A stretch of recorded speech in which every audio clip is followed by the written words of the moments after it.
El invitado de hoy, Informativo Forever FM.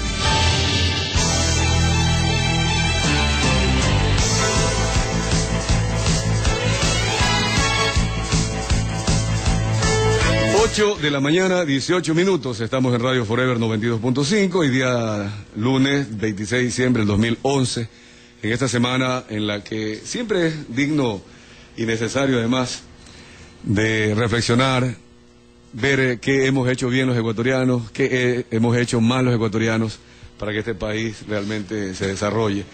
Con el doctor Byron López, a quien hemos invitado especialmente, vamos a conversar el día de hoy sobre la política ecuatoriana en el 2011. Para iniciarnos en este diálogo, doctor, bienvenido, buenos días.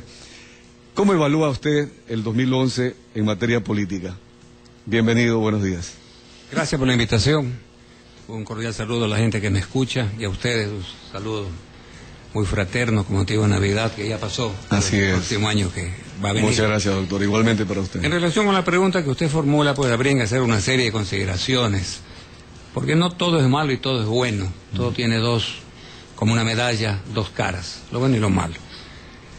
Yo creo que un análisis sereno, tranquilo, debería obligarnos a considerar que si queremos hacer cambios en este país, que lo queremos todos, y es un ideal, una aspiración, mejor dicho, de todos los pueblos del mundo. Todos queremos cambiar para que podamos vivir una mejor vida en sociedad.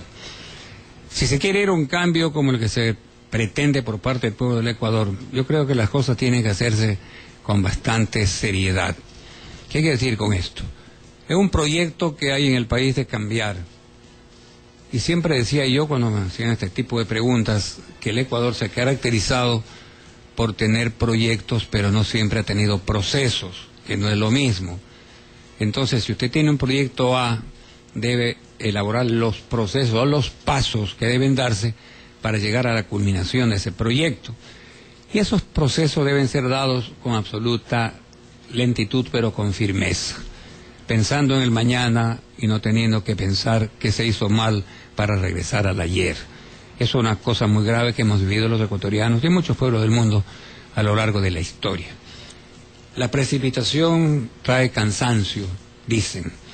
Entonces, cuando se hacen las cosas aceleradamente, precipitadamente, sin la reflexión necesaria, se pueden cometer equivocaciones. Y eso es lo que habría que evitarse, que se cometan equivocaciones, que significa dar marcha atrás. Y si se habla de un proceso de cambio, el cambio debe ser hacia adelante y no un cambio que signifique tener que retroceder en lugar de avanzar. Esa sería la primera reflexión a hacerse en la pregunta que usted me formula.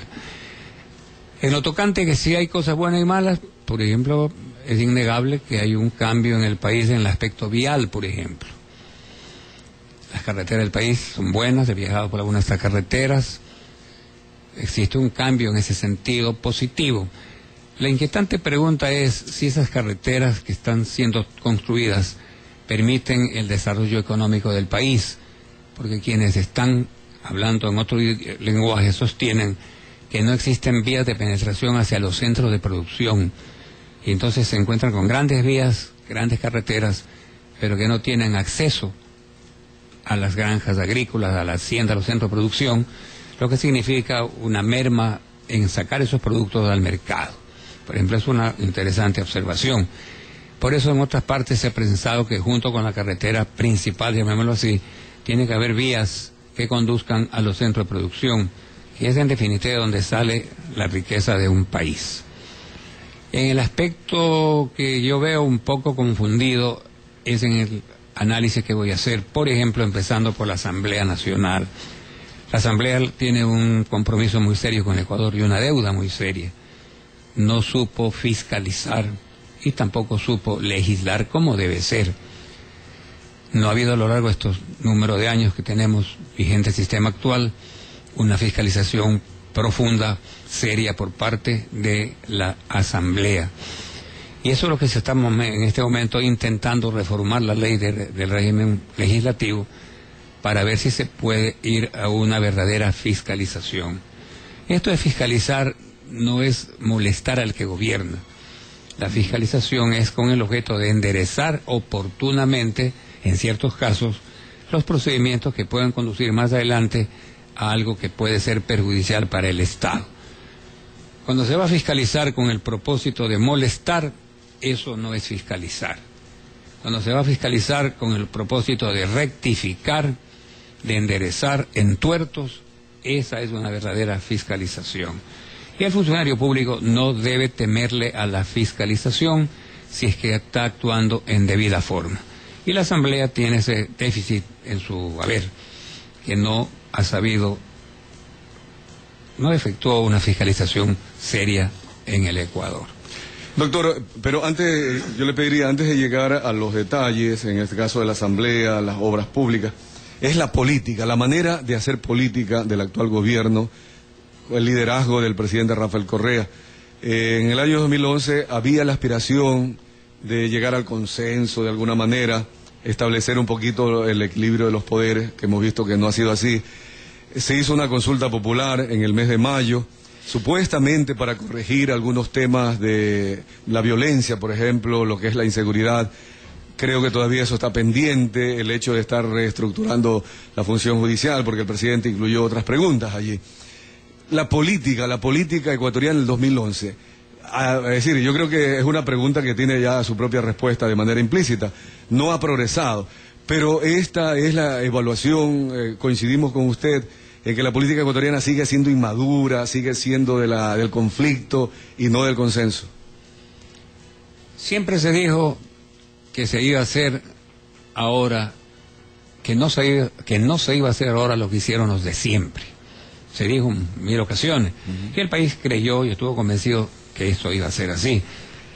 Pero lamentablemente hay una estructura ideológica, política, de idiosincrasia en nuestra gente, tanto en los gobernantes como en los gobernados, que no se puede romper en un segundo una tradicional manera de ser. Entonces nos enfrentamos a una realidad muy grave, que se están cometiendo los mismos errores que se cometieron ayer. Uno de ellos es el de no buscar el consenso, el de no buscar la concertación, como quieras llamársele, porque un Estado un pueblo está integrado por gente que piensa de distinta manera. Por eso se habla de la diversidad de criterios, es lo normal.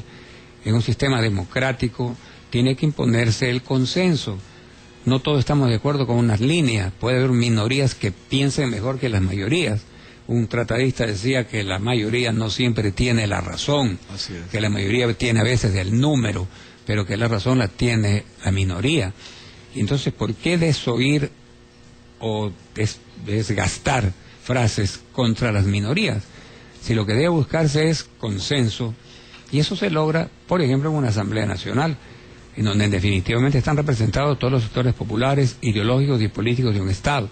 Y los que van allá deben ir con el objeto de hacer oír su voz, y no imponer, sino de hacer ver que él tiene la razón cuando cree que los del otro lado no lo tienen.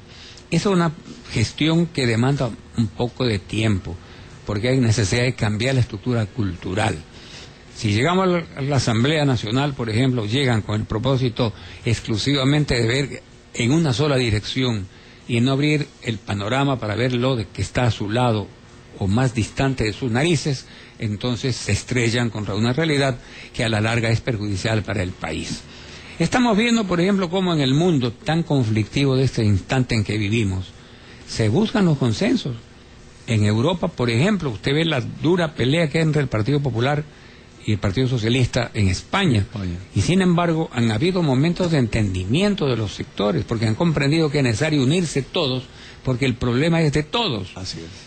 Esa reacción que hay en el mundo por parte de la juventud, que es un tema que debería analizarse profundamente, que empieza con la muerte del vendedor ambulante en Túnez, que se incinera como rechazo porque le quitaron su carretilla, y eso genera un levantamiento en Túnez, y como un dominó se riega por todo el África Norte, y se caen los líderes dictadores de Túnez, de Irak, de Egipto, de Libia, de Yemen, etcétera, etcétera. Y ahora está posiblemente el de Siria también. ¿Quiénes están dirigiendo ese movimiento? Las masas populares.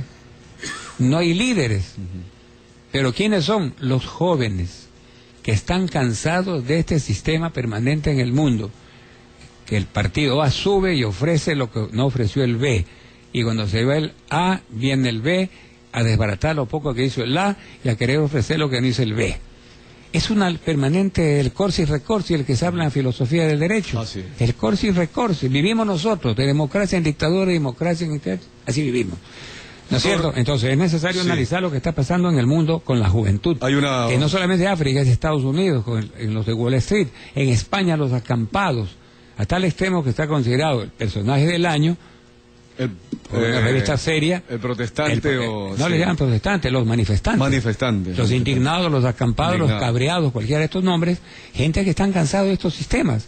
Ni el uno ni el otro, y esto es importante, perdón, ni el uno ni el otro sistema han logrado cambiar la realidad social, económica y política del mundo. Por ni eso la derecha ni la izquierda. Pero la gente está insatisfecha. Los jóvenes ahora son hijos de los padres que ya están viejos, que lucharon otra idea que fracasó. Entonces los hijos dicen, ¿a dónde vamos? Desempleo, millones de gente en el desempleo. Hay una insatisfacción. Corrupción, incultura. La gente joven está desesperada y quiere encontrar una salida, y es la oportunidad de los grandes políticos del mundo para buscar una salida para de rectificar. Y hay que buscar.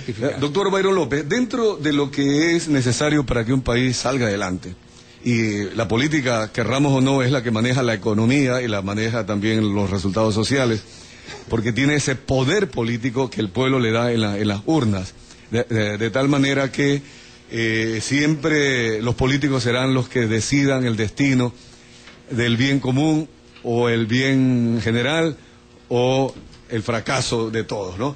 En materia de separación de poderes, que es uno de los sustentos para el Estado de Derecho, en Ecuador se ha visto que esta Constitución, desarrollada y aprobada en Montecristi, finalmente al presidente de la República le ha entregado el poder, también la función judicial y la legislativa, que ha sido siempre un tema permanente durante estos últimos 5 años, usted lo acaba de decir, no ha fiscalizado, por ejemplo, y la legislación ha sido medianamente aceptable.